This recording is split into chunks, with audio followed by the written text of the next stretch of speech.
మహాత్మా జ్యోతిబా పూలే గారి 130వ వర్ధంతి సందర్భంగా బహుజన్ సమాజ్ పార్టీ మహిబాద్ జిల్లా కమిటీ ఆధ్వర్యంలో నిర్వహించడం జరుగుతుంది. దీనికి సంబంధించి మహిబాద్ పట్టణంలో ఉన్నటువంటి మహాత్మా జ్యోతిబా పూలే విగ్రహానికి పూలమాల వేసి నివాళులర్పించడం జరిగింది.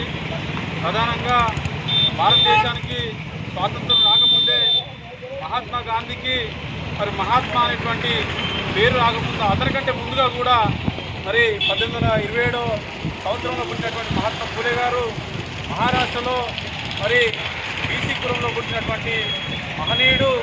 ఈయన ఆ కాలంలో సమాజంలో జరుగుతున్నటువంటి సాంఘిక సంస్కరణలపైన గొప్ప ఉద్యమం చేసినటువంటి మహానుభావుడు.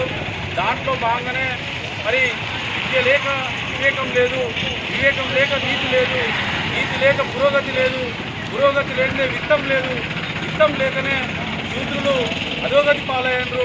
ఇంత అనర్థం కేవలం ఒక అవిద్య వలనే అని చెప్పేసి మహాత్మా జ్యోతిబా పూలే గారు ఆనాడే చదువు యొక్క ప్రాధాన్యతను ఈ సమాజంలో ఉన్నటువంటి ఎస్సీ బీసీ మైనారిటీలకు మహిళలకు తెలియజేయడం కోసం ఆయన పాఠశాలను ఏర్పాటు చేయడం జరిగింది. అట్లాగే కులాంతర వివాహాలను చేయడం జరిగింది. కుల వివక్షత పైన కూడా పోరాటం చేయడం కోసం వాళ్ళు అన్యసోదర సమాజం అనేటువంటి ఒక సంస్థను ఏర్పాటు చేసి కూడా సాంఘికంగా ఆర్థికంగా రాజకీయంగా మన బహుజన కులాలకు చెందినటువంటి ప్రజలు మహిళలు చైతన్యవంతులు కావాలంటే దానికి పునాది చదువు ద్వారా మాత్రమే అని చెప్పేసి వాళ్ళ యొక్క జీవితాంతం మహాత్మా పూలే గారు సావిత్రిబాయి పూలే దంపతులు వాళ్ళు చనిపోయేంతవరకు కూడా ఈ యొక్క సమాజంలో జరుగుతున్నటువంటి రుగ్మతల పైన పోరాటం చేసి వాళ్ళు మహనీయులుగా ఎక్కినటువంటి పరిస్థితి మనందరికీ తెలిసినటువంటి విషయమే. దీనికోసం అని చెప్పేసి ప్రధానంగా డాక్టర్ బాబాసాహెబ్ అంబేద్కర్ గారు ఆయన యొక్క జీవితంలో నాకు ముగ్గురు గురువులు ఉన్నారు, వారిలో ఒకరు మొట్టమొదటిగా మహాత్మా జ్యోతిబా పూలే గారు కూడా అని చెప్పేసి చెప్పారంటే మహాత్మా పూలే గారి యొక్క పోరాటం అనిర్వచనీయమైందని చెప్పేసి మనందరం కూడా గ్రహించాలని చెప్పేసి తెలియజేస్తున్న మిత్రులారా, వాస్తవంగా ఈ దేశం కోసం బహుజన ప్రజల యొక్క చైతన్యం కోసం ఈ యొక్క సమాజంలో బీసీ కులాలకు చెందినటువంటి మహాపురుషులు వాళ్ళ యొక్క వ్యక్తిగత సుఖాలను అందుకొని వాళ్ళ యొక్క వ్యక్తిగత జీవితాలను అందుకొని ఈ సమాజం కోసం త్యాగం చేస్తే ఇవాళ బహుజన సమాజంలో ఉన్నటువంటి బీసీలు ఇంతవరకు కూడా సామాజికంగా ఆర్థికంగా రాజకీయంగా చైతన్యవంతులు కాకపోవడం చాలా బాధాకరమైన విషయం.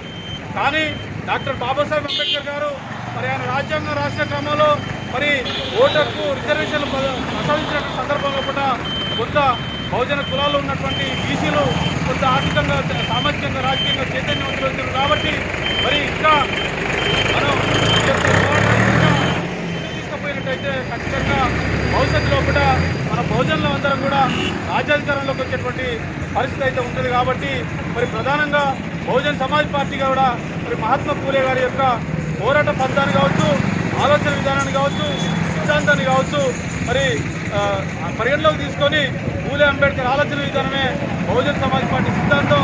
భారత రాజ్యాంగాన్ని అమలు చేయడమే బీఎన్పీ ఎన్నికల మేనిఫెస్టోగా కాశీరామ్ గారు పార్టీని ఏర్పాటు చేయడం జరిగిందంటే పూలే గారి యొక్క గొప్పతనాన్ని మనందరం కూడా గ్రహించి రాబోయే రోజులలో పూలే గారి స్ఫూర్తితోటి, అంబేద్కర్ గారి స్ఫూర్తితోటి బహుజనులు అందరం బహుజన్ సమాజ్ పార్టీ వేదికగా రాజ్యాధికారాన్ని పొందాలి.